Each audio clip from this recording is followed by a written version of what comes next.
Hey there friends and enemies, Joker here again, and right now there are a ton of Guardians who are concerned about the future of Destiny 2 with all of the changes happening in the Edge of Fate DLC.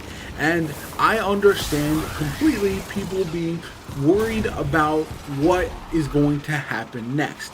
Are we going to get enough content? How the content delivery is happening, and all of the massive changes to systems within the game.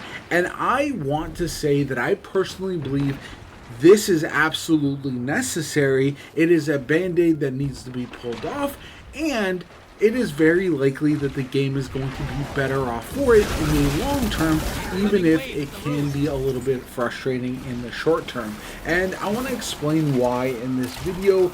And I still do have faith in Bungie, even though there's been so many ups and downs over the years. I think by and large they continue to make a pretty solid game overall and continue to put out pretty good content, especially in comparison to its competitors. Now, not everything they've done is perfect, but I do think they understand how to make really captivating endgame content in the looter shooter space. The gunplay has always been fantastic. PvP has suffered a bit, but there's also been a lot of new stuff to really get excited about that I think maybe people have not talked about nearly enough. Anyway, as far as the systems, I do feel like personally the game has needed a shakeup for a long time.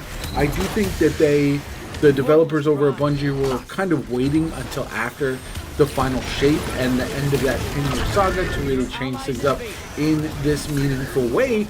And I think this year after the final shape really kind of hurt things as well. I would have much rather seen these shakeups happen in the episodes, seasons, whatever you want to call them, after the final shape. And what I mean by that is there are certain things coming with Edge of Fate that we've been waiting for a long time, such as the armor set bonuses. I think this is a really interesting way to make armor chase relevant once again.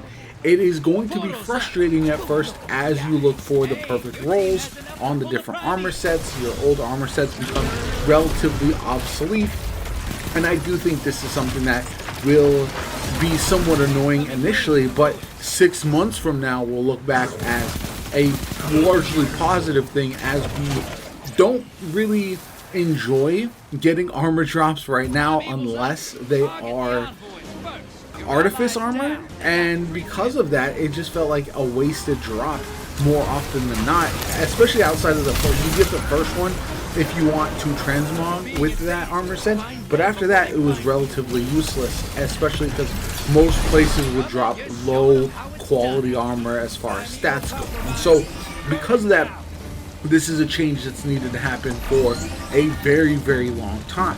Similarly, the weapons have been underwhelming at times. There's so many weapons in the game, and this is one of the things that is, I think, a bit frustrating because there's so much out there, and yet a lot of it is not really that competitive. And now we will have a chance to have weapons that might not be the absolute meta still be viable, because you'll have so many rolls on a tier 5 level weapon. It'll look cool, so you might want to show it off as well. There's just a lot there that potentially could be really interesting and really excite people in the chase. Now, part of the issue, I believe, is it might devalue exotics to a degree, and that's going to be the next step, in my opinion, is finding a way to make exotics really valuable once again, and that's a much harder task, in my opinion.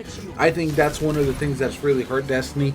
Not only do exotics not feel rare, but they also sometimes get lost in the shuffle, to where a few of them are very good each and every season, but outside of that they don't really shine all the time, and there's not really any that are so incredibly unique that they feel outstanding all of the time. And that's one of the major issues. I feel like a lot more of these exotics should feel viable. Maybe they're more niche a little bit, but there's got to be a way to make them more exciting than they are currently, and that's going to be something that's going to be even more prevalent when you look at the tier 5 weapons going forward that have almost closed the gap with regards to those exotics and which ones you want to chase. Now, there's other things to also keep in mind that is changing. Obviously, we have the portal system that a lot of people are concerned about, but I think, again, once we get used to it, it probably will be a much easier system to navigate.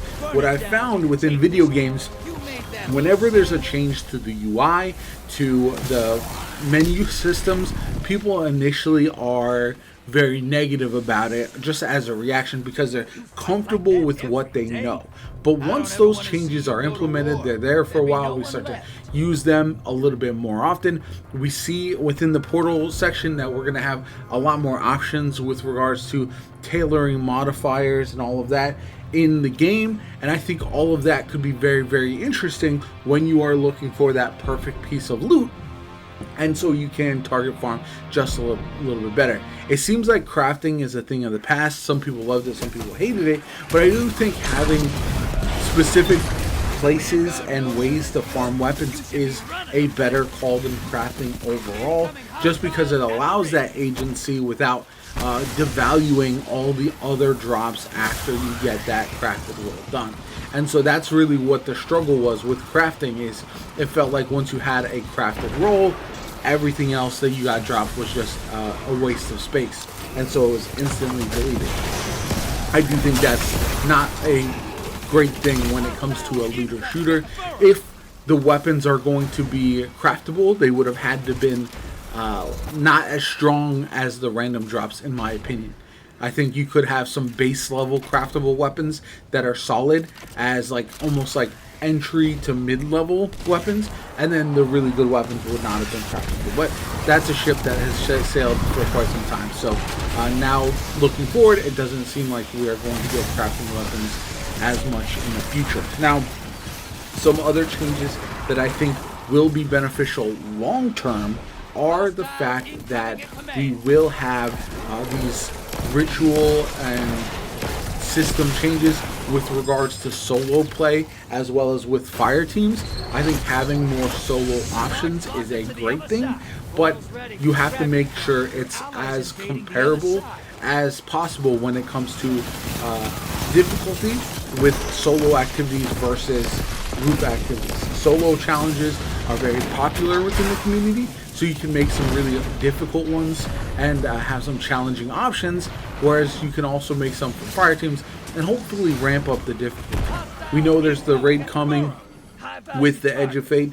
We have contest mode on for the first 48 hours. After the first clear, the normal mode will be available for everybody, and that'll be another opportunity to earn some pretty good loot. But overall, I think that we are in a solid spot for Destiny 2, honestly. I know it's been a downtime with some of the content, and so not everyone's as excited about what's going on right now, but once the new content does hit, I do think we will be in a pretty solid space. And there's a lot of systems. Another thing to keep in mind is a lot of these systems will keep people playing for longer, and so because of that, it could be very, very valuable with regards to just getting your friends back on the game, playing a bit more, and seeing where it takes us. Anyway, let me know what you guys think in the comments down below. Like the video as always, comment, subscribe. Have a good one, and I'll catch you all later.